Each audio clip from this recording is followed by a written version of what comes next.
You're listening to a Frequency Podcast Network production. Hey, it's Jordan. In the lead-up to Toronto's mayoral election, we are revisiting our narrative series on the city's most notorious mayor, Rob Ford. We began last Saturday with his origin story, and today we look at the unlikely campaign that actually made him mayor.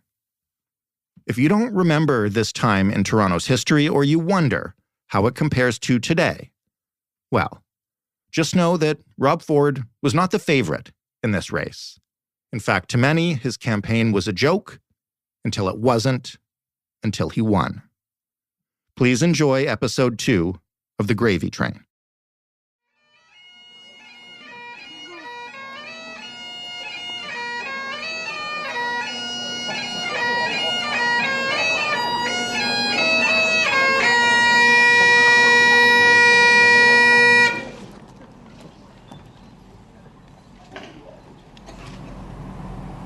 I, Rob Ford, have been elected to the office of Mayor in the City of Toronto, do solemnly promise and declare that I will truly, faithfully, and impartially exercise this office to the best of my knowledge and ability.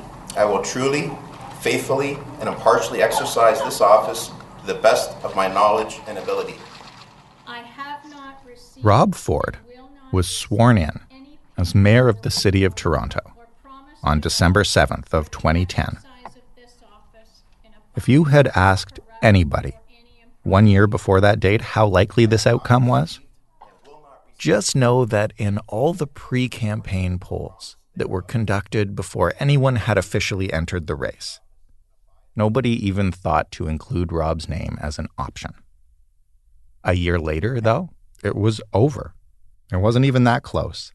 And in the days to come, there was no shortage of high-profile conservative Rob Ford fans ready to rub this victory in the face of all those liberal elites who had laughed at them along the way. Chief amongst them, legendary Canadian hockey broadcaster, Donald S. Cherry. He's going to be the greatest mayor this city has ever seen, as far as I'm concerned, and put that in your pipe, you left-wing kooks. Thank you very much. I'm Jordan Heath Rawlings. This is The Gravy Train. How did we end up here? Oh boy, you might recognize this part.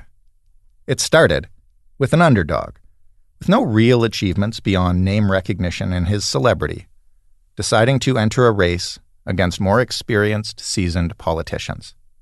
Running against Ford, among others, were 4 notable contenders: Sarah Thompson, Rocco Rossi, Joe Pantalone, and George Smitherman. Remember those names for later. Before the campaign began, Ford's team reportedly conducted an internal poll. It put him at 13%. The same poll had Smitherman leading with 44%. In that poll, Smitherman was even ahead of Rob Ford in his hometown in Etobicoke. But Rob Ford would claim at the time loudly and frequently in the months to come that he didn't care about polls. It's hard to say at the beginning what Ford hoped to achieve with his campaign, but either way, there were 3 obstacles between him and the big chair. First, he didn't have a competent campaign or the infrastructure that goes with it. Second, he needed a clear, catchy message. And the third challenge, as you'll see soon, was Rob himself. But to begin with, as Rob signed up to run for mayor, his campaign lacked the stuff that every campaign has when it starts. They lacked experienced organizers. They lacked strategy professionals. They didn't have a network of donors. They didn't have fundraisers or a steady flow of cash. They needed to get serious. They've always struggled with the strategy side of the campaigning or government. This is Nick Kouvalis, the man who would end up with the lion's share of the credit for Rob's eventual strategy. Before he came on board, Rob had a base of really passionate supporters and simply not much else. So he was pretty clear on what he wanted to do. They just had no idea how to do it. They had no idea about how to really fundraise, how to do voter identification, how to get out the vote, how to run, a strategic communications plan. They've always had a struggle. They're more about the tactics. This is how many stakes we need to put up this many lawn signs. This is how many screws we need to put this many stakes up with the lawn signs. This is how many washers we need. And this is how many guys with trucks we need. They're good at that stuff. Kuvalis is one of Canada's most notorious and most reviled political operatives, and he plays that part well. He leans into his war stories, and he will talk about anything, even though it always ends up either being credited to him or not his fault. Most of all, though, you get the sense that his core belief is that politics is a game to win. That's not exactly an uncommon trait among longtime campaign operatives, but it is one of the first things anyone mentions when you ask them about Nick's strategy. Nick's company, called Campaign Research, took on the Ford campaign as a client in 2010, and that led Nick Kuvalis onto the mayor's team and into a room with Rob Ford for the first time. He introduced himself by saying something to the effect of, I'm not going to have any cancer on this campaign. We all kind of looked at him like, what was he talking about? And I guess the cancer he was talking about was a bunch of people on the payroll, but not working. Right. That was the first time I met him. So I just shrugged my shoulders and said, okay, so he is a bit rough as what I've had heard and what I had read about him up until that point. When Nick and his company started working for the Fords, they quickly realized they would have their work cut out for them. These guys were like people who just showed up and had crazy ideas and they wanted everything done their way right now. And so we had to put a campaign structure together and bring in some people who had some semblance of some experience in running, campaigns from 2010 and not 1950 or 1960 or 70. And so we had that challenge too, finding the people, because all of the seasoned campaign people, I mean, the Fords might have called them elites, quote unquote elites. They went to Rocco Rossi, they went to George Smitherman. It presented a significant deficit for us on the campaign. It's fair to say that some of the best political operatives in Toronto were already working for other candidates, but part of the shortage went beyond that. Proven campaign workers know, or at least they think they know, what a real candidate looks like. And that wasn't Rob. He said dumb stuff. He didn't listen to advice. He wore ill-fitting suits, and he didn't look or talk like someone who could be the mayor of the country's largest city. A lot of people in downtown, a lot of places were going on about how, Rob was a Neanderthal, Rob was uneducated, Rob was, some people call him an ape. All these things they said about him. But, at the end of the day, the voters get the chance to decide. There were a lot of regular people, regular voters, who didn't see a Neanderthal when they looked at Rob. And what the Ford camp needed was a way to use those folks. The ones who loved most of the stuff that political operatives hated about Rob. They needed someone who could make real numbers out of Rob's man of the people myth. Someone who could quantify and organize the teeming mass of really angry voters that Ford's team had taken to calling Ford Nation. They needed someone who knew campaigns and knew data. And they found a man named Mitch Wexler.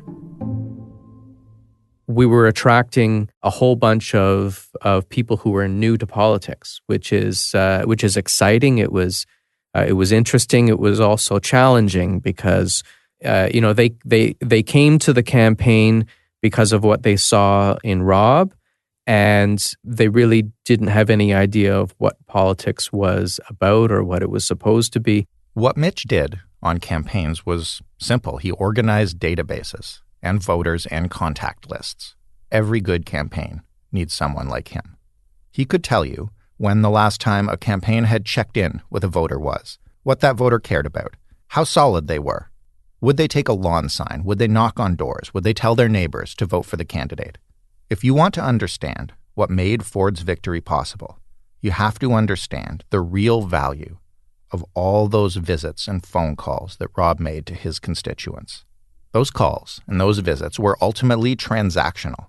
You called Rob, he called you back, or maybe he came to visit you, and he told you that you were right, or he solved your problem, or at least he promised to.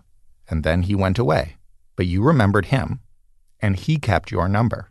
Every single number.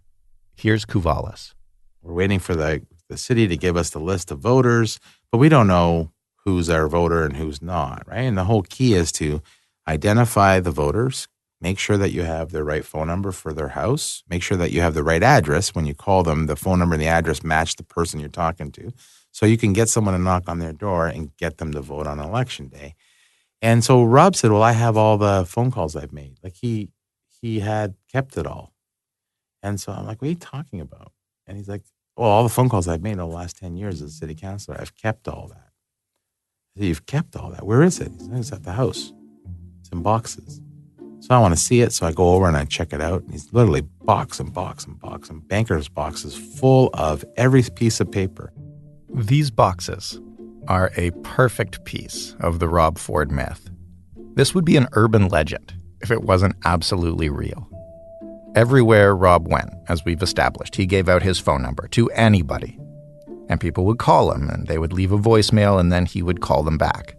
Everybody. Remember Doug Holliday, last episode, getting a late-night call from Rob simply because the number had ended up on Rob's list? That happened to people every night, and these were the lists he was working through. He'd listen to his voicemails and write down all the numbers on a piece of paper with no names, just the phone numbers. And then he would dial through those phone numbers and call, hi, it's Rob Ford returning your phone call. Hi, it's Rob Ford returning your phone call. So I had, about 250,000 phone numbers. Many of them were duplicates, but it was like 170,000 unique phone numbers. And so I shipped that down to Windsor to my call center, and I had someone type those all into a spreadsheet. And so we called those numbers to see, a few of them to see, and they were all Ford supporters. And so we took that whole list and we said, okay, we're going to get every single one of these phone numbers out to vote. A little bit of math. There were 813,984 votes cast in the 2010 election in Toronto. So as you might imagine, having the names and numbers of 170,000 potential voters, all of whom had a personal connection already with the candidate, and most of them who had a positive memory of it, that was a really good place to start. And if you can handle all of those contacts properly, you can use this data to maximize every one of those people. And for a data guy like Mitch Wexler, those phone numbers were a gold mine. They did politics from, their instincts, from their gut, and it didn't really. I mean, it was a wonder that they kept all of the names and the phone numbers, because ultimately, that's a lot of politicians wouldn't do that, and they did. So, I guess inadvertently, they provided a good seed for their campaign. So here's what Wexler did with those names and numbers. He had data entry workers put them into a telemarketing program. Then he and Kuvalis constructed a series of questions that would build a profile of each person. And then they automated those calls, and they turned all those random names and numbers into a huge database of information about potential Ford voters. So whether you want to call it a professional operation or not, a veteran political operation or not, there was a campaign staff out there for the Ford team already. It was what they'd been calling Ford Nation. So they had the legs, but what they still didn't have was money, at least not in the form of donations, and definitely not compared to what the other candidates were raising. So Kuvalis knew that the team had to find some cash, and fast. We need to raise money. And a lot of people wanted to support Ford, and who were supporting Ford were sending in $5 and $10 and $15. Right. And George Smitherman was having fundraisers making $2,500 a person. You can probably guess the obvious solution here. Like he'd done in his first council run, and like he'd done with all his out-of-pocket expenses at City Council, Ford spent his own money. And so from the get-go, his campaign was, I'm going to use the word corrupt. That voice belongs to Adam Chaloff. His campaign never would have existed if he didn't have a family company that was incredibly well capitalized such that it could loan him money to get his campaign that could barely attract a donation from the public to allow it to get going in that infancy period. It never should have happened. It never should have gotten off the ground, except for that he came from a wealthy family. Ironic, isn't it? Adam Chaloff would become a perpetual thorn in Rob Ford's side. He was no stranger to activism. He started when he was 12, protesting education cuts under the previous provincial government. From there, he was hooked. And by the time Rob Ford launched his campaign, Adam was deeply involved in politics and active in crusades to hold politicians accountable. If you were less charitable or on the other side of one of those crusades, you'd call him a shit disturber. But we're talking to Adam now because it was his work figuring out the Ford campaign's money that led to a report in the Globe and Mail that claimed the Ford Family Corporation, Doug Ford Holdings, had spent $70,000 on mayoral campaign expenses like salaries or polling or fundraising overhead. A City of Toronto audit of the campaign later backed that finding up.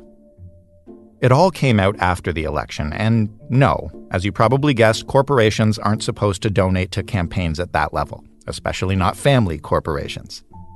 That was one of a number of irregularities that would be found in that audit of the campaign by the city. But that wouldn't change the result. And during the campaign, that infusion of family cash provided the illusion of a well-stocked war chest and of a campaign that had support from serious money donors. It's so important that when you start, you look like you're, professional and ready to go and that you've got a big team behind you. And from the get-go, these guys were cheating by only being able to get together money that the family was able to front him, where most people actually had a real organic base of support that they were bringing money in from, or they had arranged appropriate loans and those kinds of things. So Rob Ford cheated from the get-go. Funding his campaign with his family's money did more than just create the appearance of a rich campaign. It also freed Rob Ford up to weaponize the small donations he was getting. This is something that's become a standard play for any politician that isn't pulling in as much cash as their opponents. You know how it goes. Ford would highlight frequently the $5 and $10 contributions from real working-class Torontonians, not the downtown elites attending $300 a plate dinners.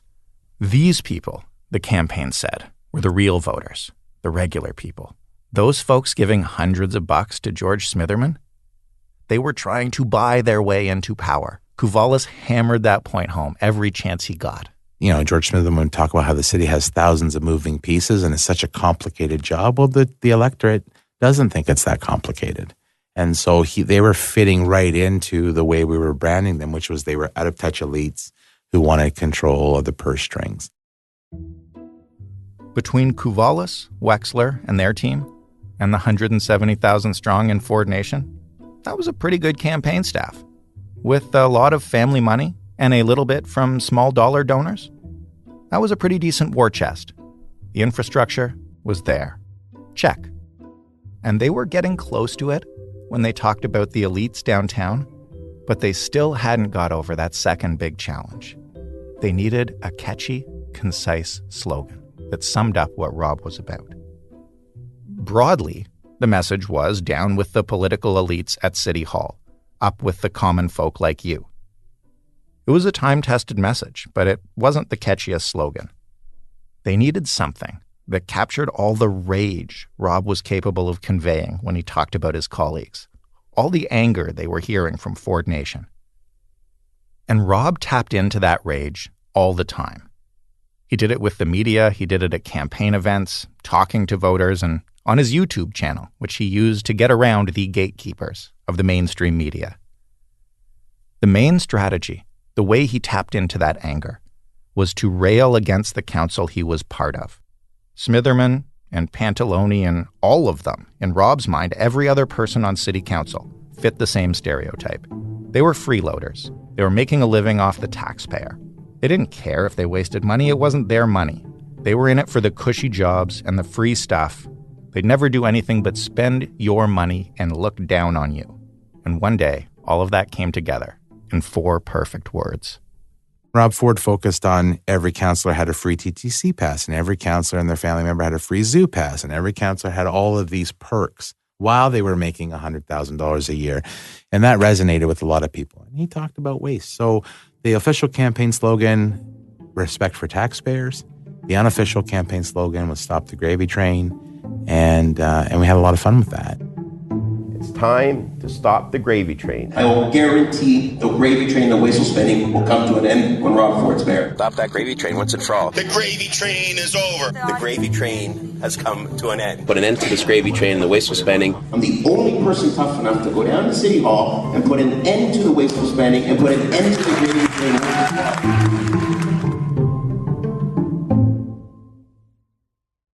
Where did Stop the Gravy Train come from? Came from a focus group. So, like, it's not something we made up. We were in focus groups and we were showing focus group participants video of Rob Ford in council chambers. And we had, 15 or 20 different clips of Rob Ford talking about, like, I get one of the famous ones is roads are built for cars and trucks, not for bikes. So he'd show that to people and see how they reacted. And so we showed a whole bunch of clips like that. And one of the clips we showed was he said in his speech in the council chamber, "This is the gravy train. We've got to stop the gravy train." And I was sitting behind the class and I saw one of the respondents nodding their head. That man in particular hadn't reacted positively to anything yet. So Kouvalis wanted to figure out what it was about that clip. I said, let's go back to that clip and let's show it again and let's see who nods. And then let's start asking everyone how they feel about it. And it turned out everybody thought, because everyone's gravy train was something they had in their mind. So for one person, it was like literally go down there and kick the shit out of the unions. They're getting way too much. For another person, it was like, I like the unions, but the councillors are spending too much money on coffees and cookies and lunches and baseball game tickets. For someone else, the gravy train was these tax increases are killing us. And so the Stop the Gravy Train meant something different to so many more people. And that's why it blew wide open he went up to 50 in the polls. A good slogan can cover for a lot of things in a political campaign, especially if you're just as good at sticking to it. And sticking to a simple phrase, one talking point, was one of Rob's greatest political gifts. Here's Mitch Wexler.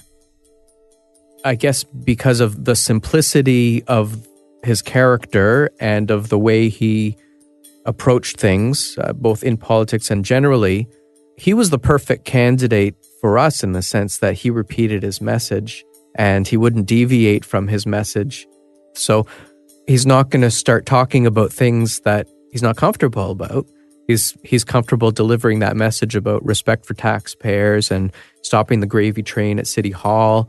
So every day the media would be writing stories about whatever they wanted to, and Rob's message was always the same. His team took Rob's reflex to keep things really simple, and they honed it. They turned him into a surprisingly good campaigner. Every day during the late spring and the summer months of the campaign, Rob, who was trying to lose weight, would go to a track near his house to walk circles, and Nick Kouvalis would go with him every day, hammering in the same talking points every single lap. And that's where I got to talk to him a bit more. And he's a great campaigner, right? When I said, Rob, here are all the questions they're going to ask you, and it doesn't matter. Here are the 6 answers you're going to give. You just got to figure out which answer goes with what question they're asking. And when you don't know, you always say this, right? When you don't get the question or you don't know what the answer is supposed to be from this sheet, you just go to this one right here. And that's what he did. He was really good at campaigning and following direction, and he saw it as a challenge, and he was good at it. And that's why no one could get him off his message. And it resonated. It worked. It penetrated to the public. This was actually the perfect approach in the 2010 mayoral campaign, because Rob was in a really crowded field, and all his opponents were career politicians, and they were all eager to get into the nitty-gritty of municipal policy and how they'd pay for what and what they'd do next. And while all those proposals got lost, Rob's message got through. So the Smitherman and the crazy Sarah Thompson, and furious George Smitherman, and eloquent Rocco Rossi, that's what we used to call them, they wanted to get TV debates, lots of them. They figured if they could sit on TV with Rob Ford, they could get him and make him look like an oaf and like an ogre and Neanderthalish and just stupid. And then they figured that's the way to catch up to him. The nicknames were a nice touch.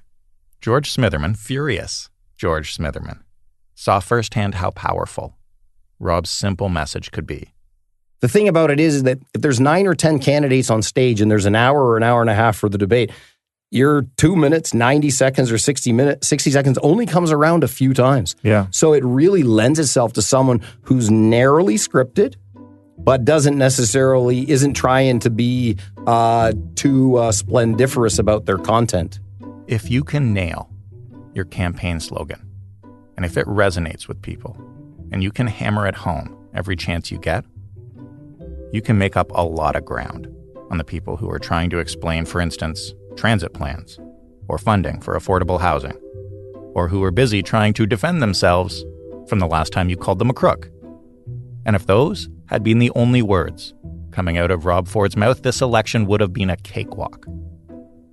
But there was one last challenge between Rob and the mayor's chair. They had the strategy and the money, and now they had the message. But they still had Rob, the candidate. And Rob had never met a media fire that he couldn't pour gasoline on. And so as it became clear that he was a real threat, as the spring turned to summer and he rose day by day in the polls, his opponents naturally started to dig into a decade of scandals that he'd left behind during his time at City Hall. His biggest competitor, George Smitherman, an openly gay man, took the first shot. Remember that idiotic statement from the last episode that Rob made about HIV? It's very preventable.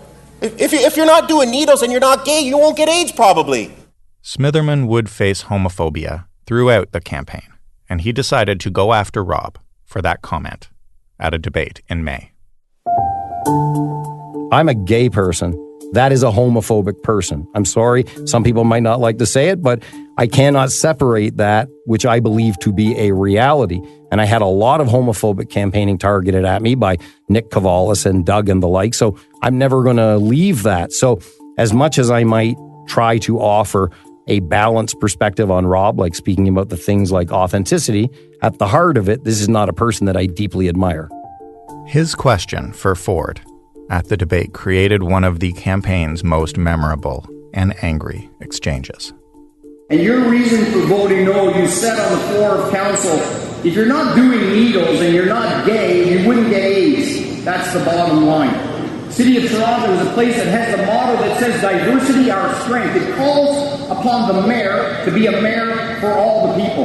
And I'd like you, Mr. Ford, to explain to people how your character, and especially these comments, is justifiable now that you present yourself as someone who wishes to be mayor of the City of Toronto, one of the most diverse places to be found anywhere in the world. Mr. Ford.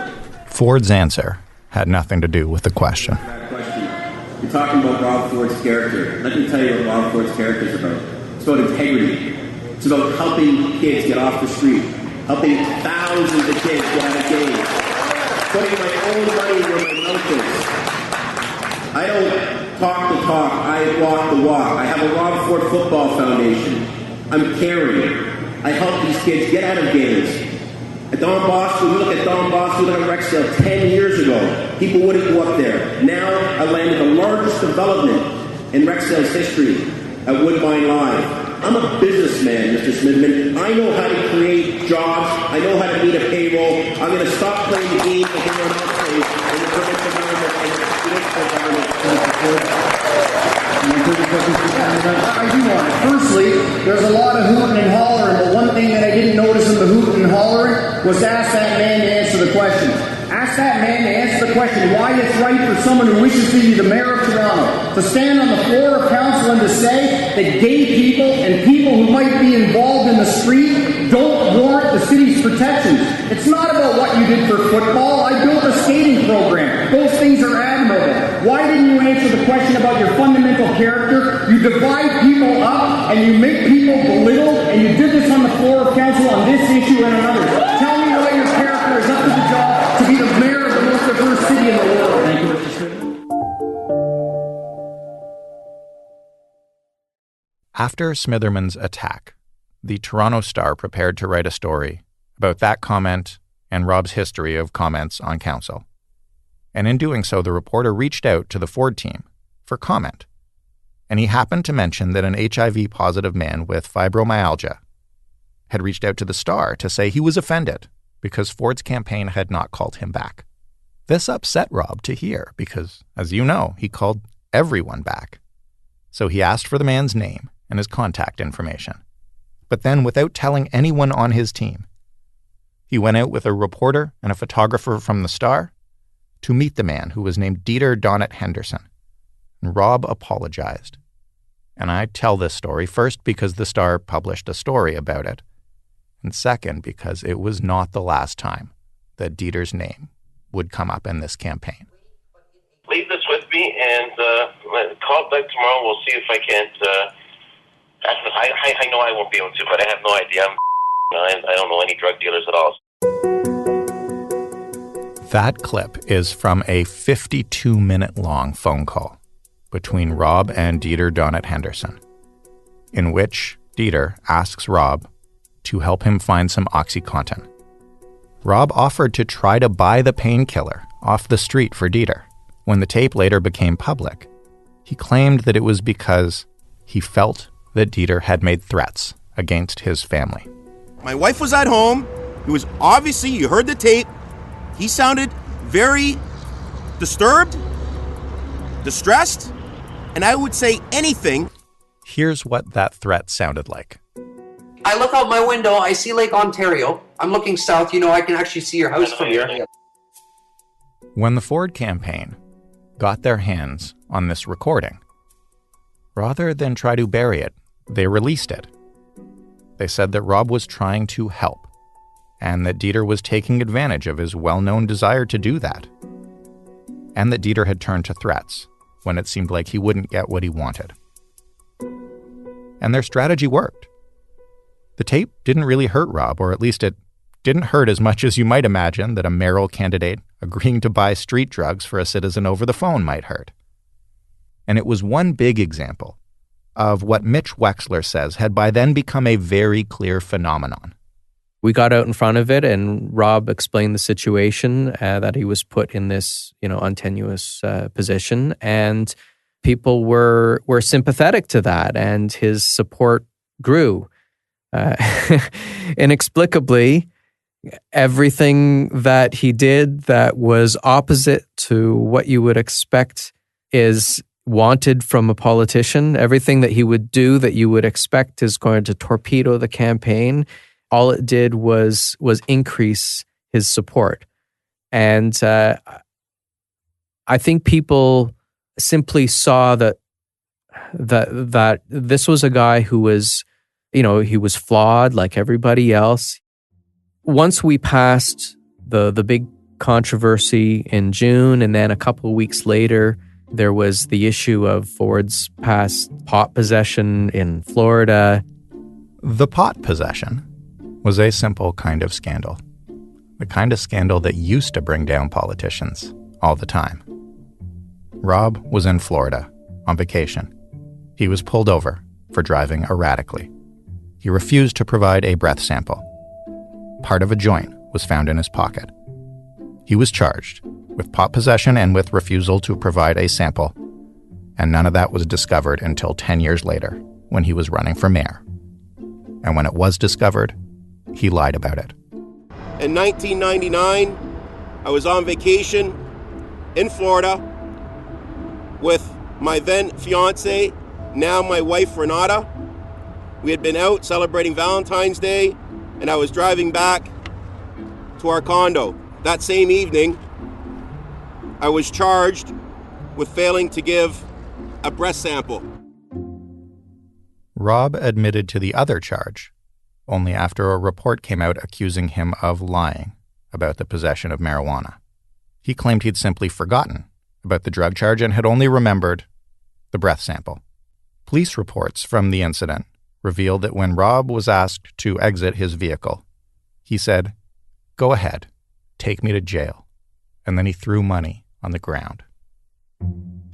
While the marijuana charge was dismissed, I entered a guilty plea for failing to provide a breath sample received a fine, and did some community service. By then, none of this mattered. If you were a voter back then that was considering Rob Ford, by the time this broke, you'd already heard worse. He'd told you the media was going to be out to get him. And now that there was a new scandal every week or two, it probably started to seem like they were. The scandals stopped impacting the polls, if they were ever going to. But since those scandals still had to be reported on, something else started to happen. And we knew that wasn't going to be an issue. We knew it was another thing at that point, another thing just to put wind in his sails. This was one of the phenomenons that fascinated Mitch Wexler about working on Rob Ford's campaign. Because of all of the controversies happening during the campaign and all of the whinging by people in the media, by opponents, people disrespecting his supporters, people saying he had no chance. As the campaign was gaining steam and as his support was increasing, there was still this denial in the media and among opponents that it could be possible for someone as someone with Rob's character, someone who he didn't look like a politician. It's how could people possibly vote for this guy? And it was feeding it. And it took up, all those controversies took up all of the oxygen in the campaign. It took up all of the media space. And it didn't allow any of the opponents to meaningfully build a campaign and get their message out. At this point, it's mid-August 2010. There are only a couple of months left in the race. Those boxes of phone numbers have become a network of volunteers. The money is coming from small donors and from the Fords and their company. The scandals have begun to seem repetitive. And after weeks and months of chipping away, Ford and Smitherman are basically tied in the polls. And around that time, there was a debate scheduled, and a boat was crossing the Pacific Ocean. There's more speculation tonight about the whereabouts and the arrival date of a so-called ghost ship making its way to Vancouver Island. The vessel, the MV Sunsea, is believed to be carrying migrants from Sri Lanka. At the debate, George Smitherman was there, and he was ready to go toe-to-toe with Rob. Yeah, I remember that. I'm pretty sure that was a Sunday afternoon debate at the one of CP24's debates up at the Masonic Temple. And that debate began in a really strange way because the assistants for CP24 tried to remove whatever beverage Rob had brought with them to the event, and he had a complete meltdown. And then they tried to powder him, like dust him in a TV makeup way, and he was really not having any of it. Eventually, Rob got in front of the camera, but nobody was expecting what happened next. Not even Nick Kouvalis. Out of the blue, they show this ocean-going vessel. They say it's full of refugees from Sri Lanka, and it's coming to the West Coast. And they asked mayoral candidates in downtown Toronto if Canada should accept these refugees on this boat that's going for Vancouver. Yeah. And Rob Ford says, no, we're full, he says, right? We're full. And everyone goes, aha, they got him, right? And then cut to commercial. And you know, after the commercial, Rob got back on the TV and he was being peppered by Canada being a racist, xenophobe, against immigrants, all this stuff. And he said, no. Our hospitals are full. Our roads are full. The traffic is bad.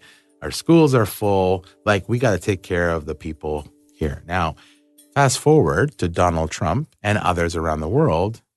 Canada first, USA first, France first. Like, that is the narrative for populists. And Rob Ford did that around the 12th or 13th of August in 2010. 10 days after that debate, Nick's internal poll showed that it had gone from a tied race to 50-25 in Rob's favor. It wasn't a tested message. Nobody could have prepared for it. It was Rob reacting. They were trying to snarl him. So it did fit our frame of wind in our sails. They were going to try and do something to show what a lowbrow, low thinking, low IQ, xenophobe, race. Like they were trying to pit him there. And the public said, enough, just enough. And so things broke wide open.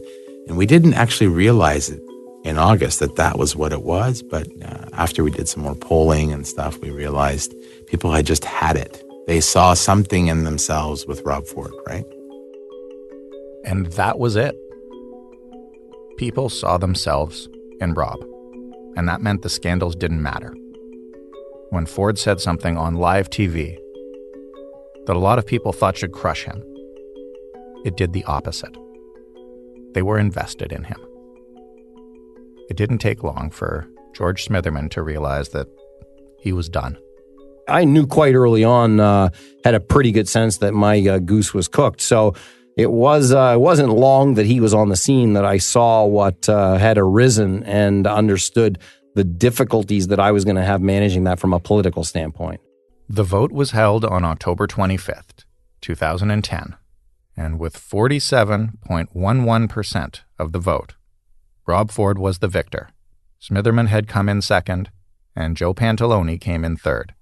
It's perhaps worth noting that Pantalone and Smitherman's combined votes, or the anti-Ford votes, were roughly 2,000 votes more than Rob received. Not that it changed a thing.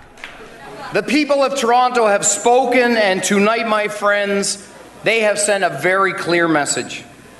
I've just spoken with Mayor-elect Rob Ford and offer to him my most sincere congratulations and gratitude for a campaign very hard fought.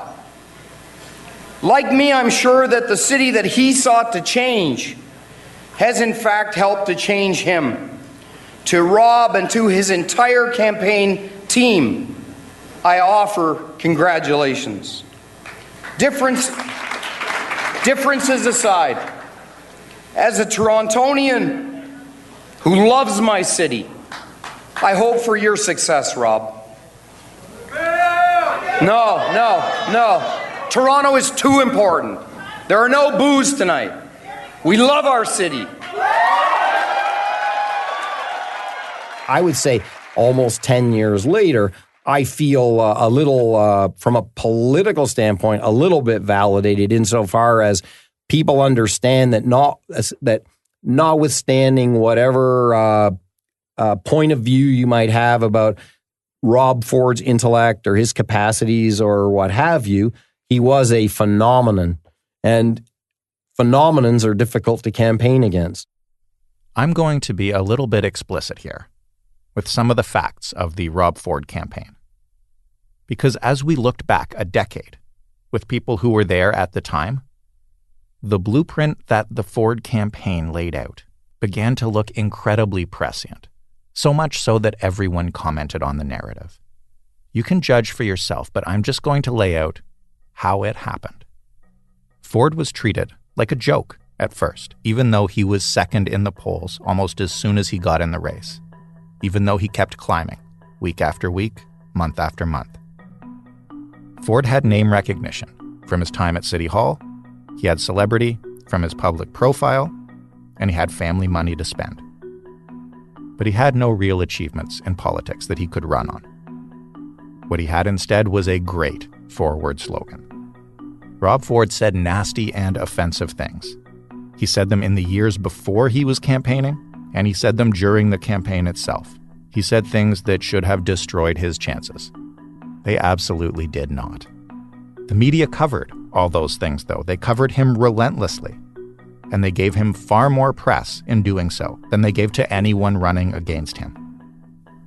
A lot of people assessing Ford's chances in opinion pieces and analysis on television over the summer assumed that no Torontonian who valued the city's diversity and character could support him. He ended up with almost 50% of the vote. He pitched himself as a man of the people, even though he came from a rich family. He condemned downtown liberal elites, but he used his family cash to finance much of his campaign at the same time as he was bragging about small donations.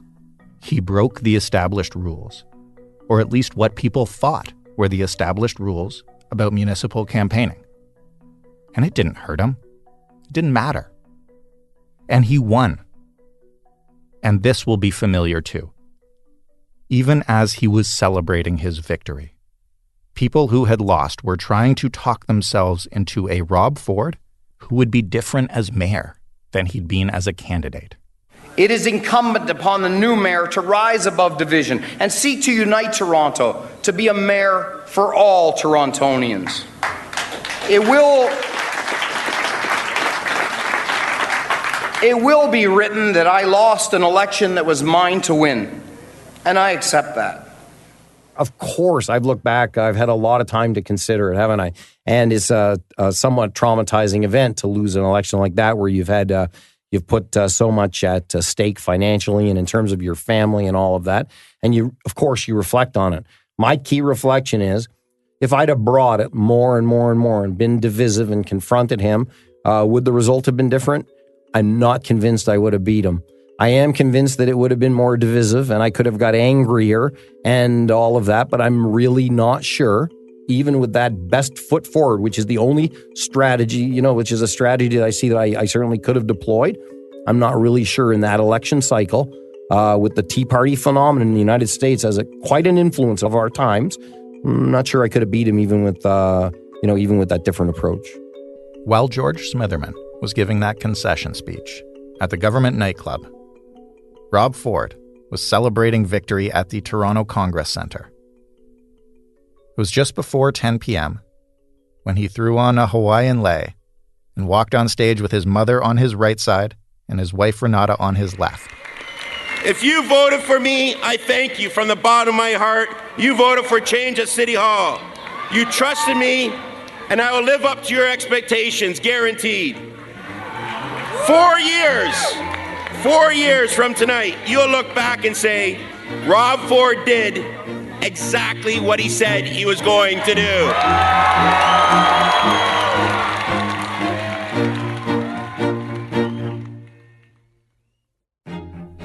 Next time on the Gravy Train, Rob takes office and the whispers start.